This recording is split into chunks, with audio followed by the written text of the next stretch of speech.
cage, there's no doubt. You're gonna get hit, kicked, knee knocked and choked out. Undisputed pound for pound king. I swing for the fence, knock you out the whole ring. Hot off the press, yes, who wanna test the technique of a master who throw it from the chest. I guess the next worthy competitor so far below me, I can't see him or smell him, etc. Ahead of the rest of the league by one. Hi, thanks for joining us. This is the Rear Naked Choke Show. I'm Tap, your host. Today is Tuesday, April 13th. Let's get started by saying hello to our lovely co-host, Nikki. Nikki, how you doing this week?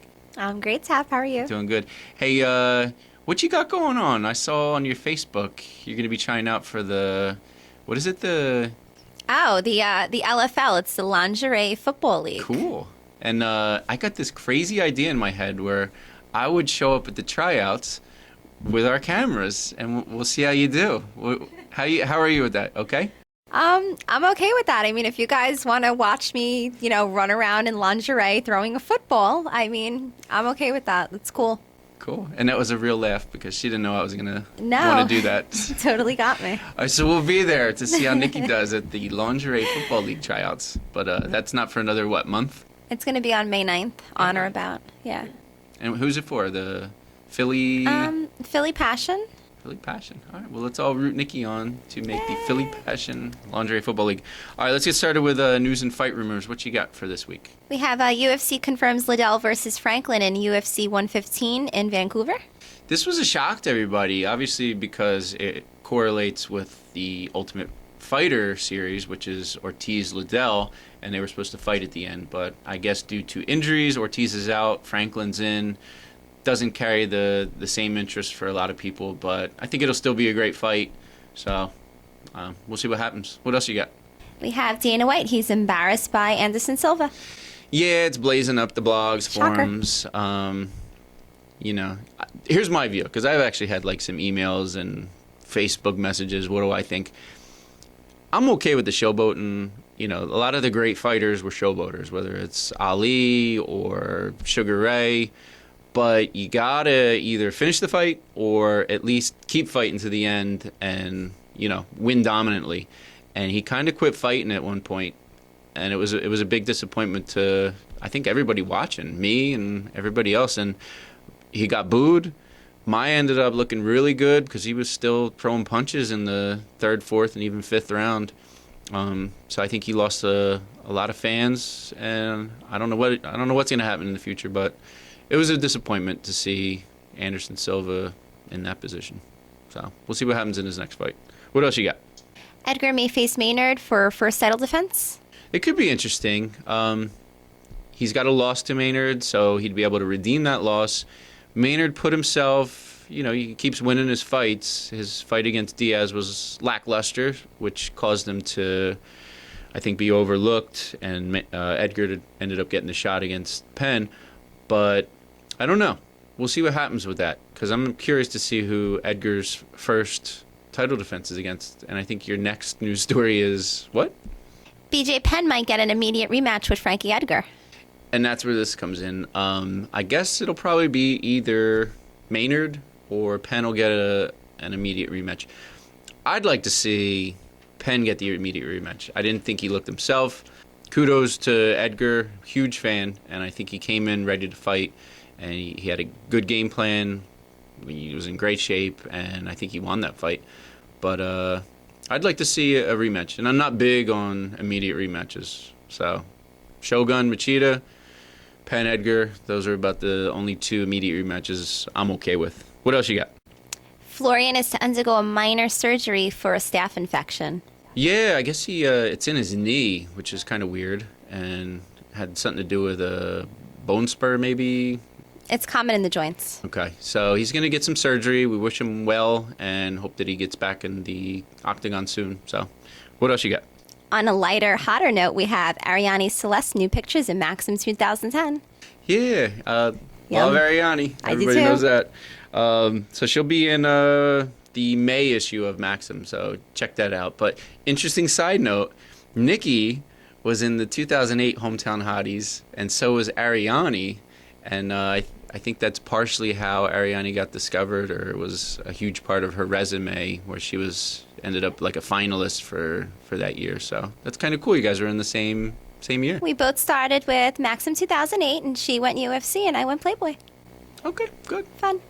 Playboy and Rear Naked Choke Show. Uh-huh. All right, what else you got? Shield says that Henderson's week off his back. This fight's coming up. It's coming up this Saturday. Everybody's looking forward to it to see if Hendo can capture the Strikeforce title. And then everybody's waiting to see what Shields does because, as we mentioned last week, he'll be a free agent at that point. So get your picks in for Main Event Fantasy. That's the Hendo-Shields fight, and we'll just see how that fight goes. We'll see if Hendo's weak off his back or not. So what else you got? Anything? That's it. We're good. All right. We're going to come back. We're going to take some phone calls for the first time from viewers, and we'll see how that goes. So, I'm excited. all right. We'll be right back.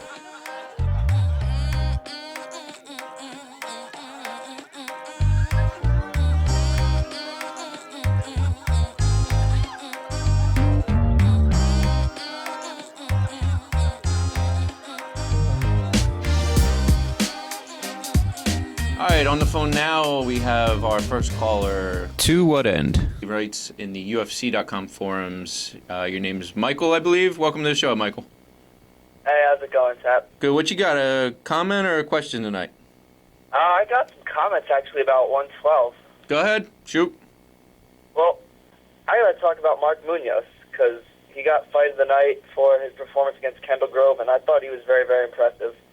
Ever since he dropped down to 185, I feel like he's becoming a different kind of animal, and I think he's a force to be reckoned with in that division. Hey, we have PJ from Philly. PJ, what do you have on your mind tonight? I want to talk about the UFC at 112. Honestly, I think BJ Penn wasn't ready for that fight.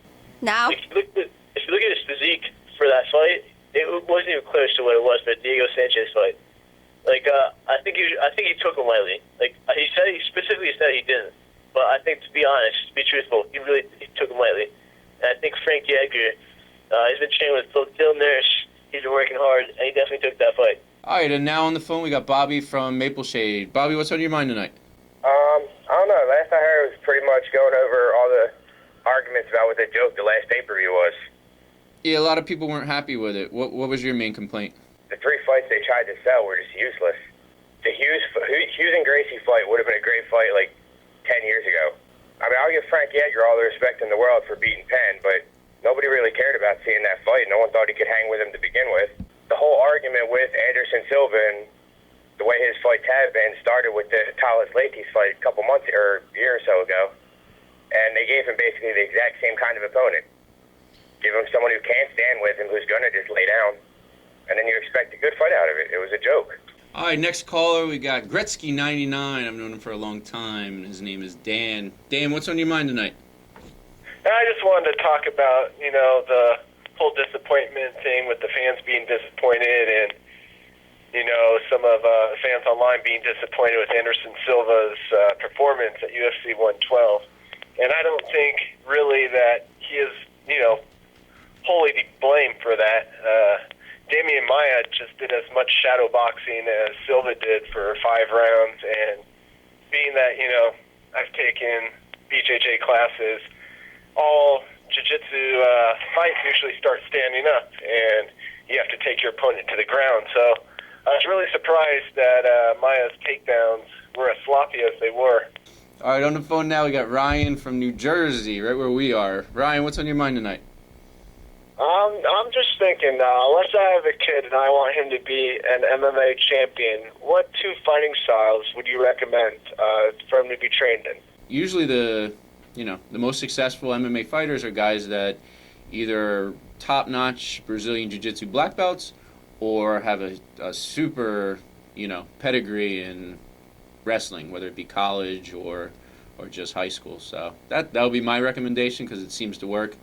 I want to thank everybody who came on the show. We had a good time. And everybody, make sure you add us on Facebook. The link is on our website. We also have the fan page. Make sure you add that.